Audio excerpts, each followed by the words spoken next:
Fitting a nock can be quite difficult, so hopefully this video will help you out. We're going to go from shaping the end of the bow to fit it into the nock, correct nock alignment, gluing on and tidying up the end. Now, one of the first things you need to look at is which way round it goes on the bow. As you can see, there's a nice natural curve to a nock, and we want that to follow the back, not the belly as shown here. It needs to follow the long line of the back of the bow and curve up towards the back of the bow. The next thing we want to do is shape the end of our bow to fit into the nock. Now, this nock's already had its hole made. We've already drilled the hole in, the conical hole. Now, using a paper maquette like I'm doing here, it's just folded around into a cone, means that we can get a nice idea of what the inside of that nock looks like, which is really going to help you shape the end of the bow.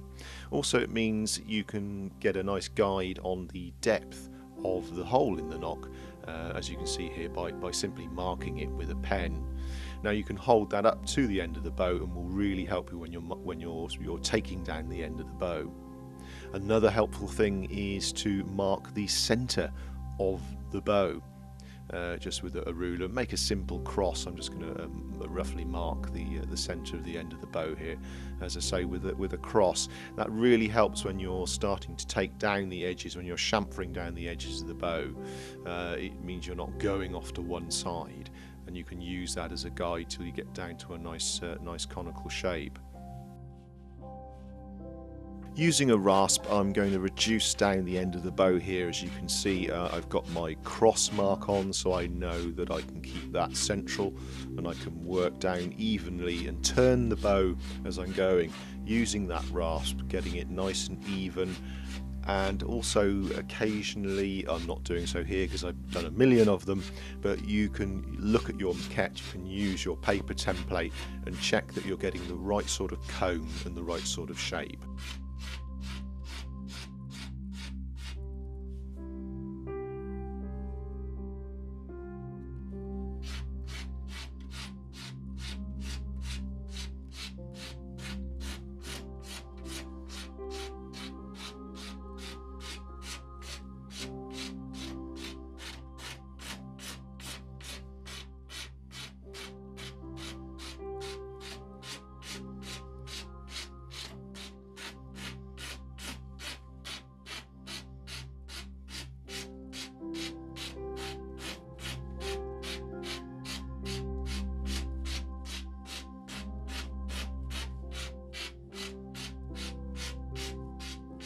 Occasionally I'm stopping, as you can see I'm doing here, to check that I've not gone off the edge of that cross, that it's still very much at the centre of the wood that I'm removing.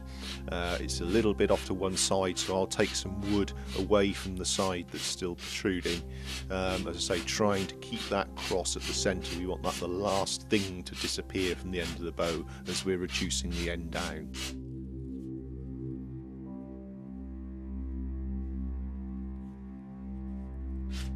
Okay, our cross at the end of the bow, our guide, has almost disappeared and the cone shape is pretty much matching the paper maquette that we made.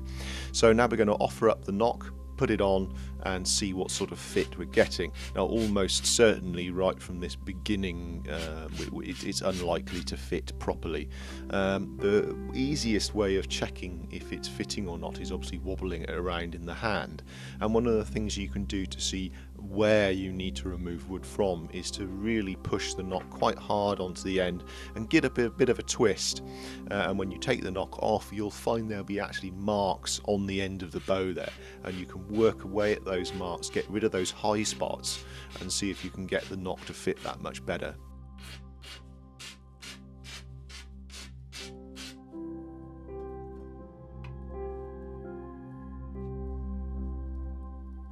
Offering the nock back up to the end of the bow here and moving it around, I've still got quite a lot of movement, so I've still got more wood to remove. What we're aiming for is that nock to be put onto the end of the bow and essentially there being no movement at all. So just keep going slow and steady with this one.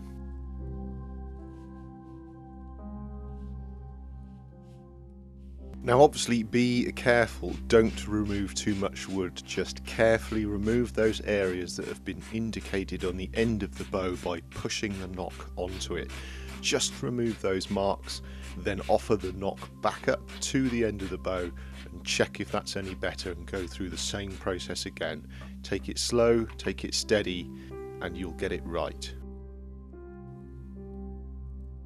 I know it doesn't come across very well on the film here, but that nock is now solid onto the end of the bow. It's just the way that it's being held in the supports. It looks like it's moving, but actually it's not. It's quite solid now. I can wiggle it at the midsection and at the tip, and trust me, you will feel if there is still movement if you hold onto the bow and to the nock at the same time.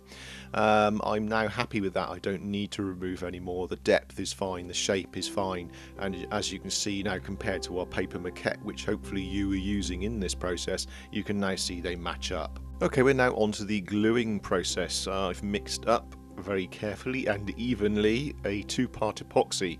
I'm using sort of 5-10 minute set stuff rather than the long set stuff. We want this to set quite quickly. Now I've used a relatively sharp piece of wood to get deep into the hole of the nock to get the glue right in around the edges of the inside of the nock. And I'm doing the same with the end of the bow, making sure that end is completely covered in glue.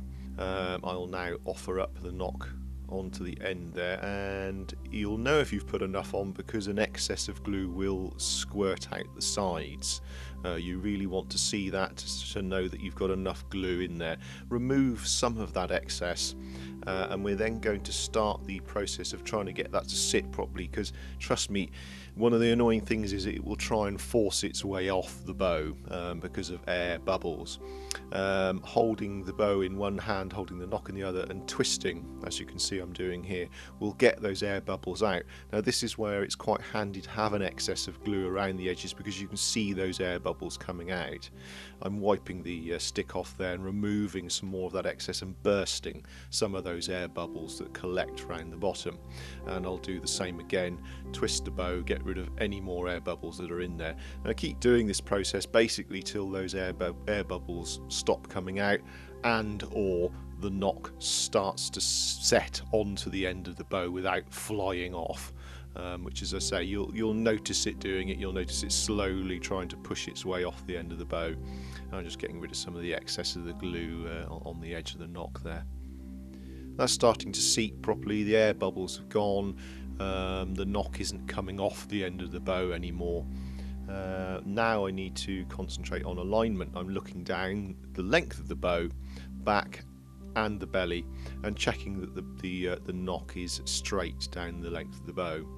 Now once it's all dried up, you'll end up essentially with something like this. This is the next day, so leave it 24 hours and hopefully it's glued correctly. Hopefully it hasn't moved at all. When allowing it to dry, I tend to put it down so the back of the bow is downward and the nock is facing downward. If you put it the other way round, if you put it belly side down and the nock facing up, you'll tend to find that the nock can slowly drift round and obviously end up setting at a funny angle.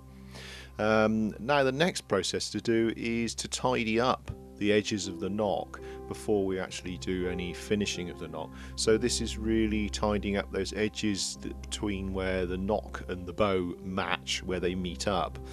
We need to make the end of the bow even, so we'll need to use the rasp on the edges of the bow and try and blend it into the nock, as you can see I'm doing here, whilst at the same time reducing that thickness of the edge of the nock, so that the two marry up nicely. We will also get rid of any of the excess glue, reducing any glue line, any visible glue line, and improving the aesthetics of the bow as well.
With a bit of patience, it'll end up looking something like this, and we're now ready to do the shaping of the nock.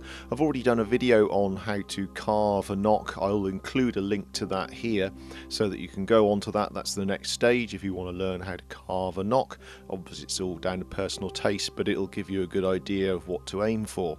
Well, thanks for watching. I really hope that this has helped and hasn't been too confusing. If you have any queries on this or some other aspect of longbow making, give us a shout. And if you like the video, please give it a thumbs up and please subscribe if you'd like to see more. Thanks again for watching.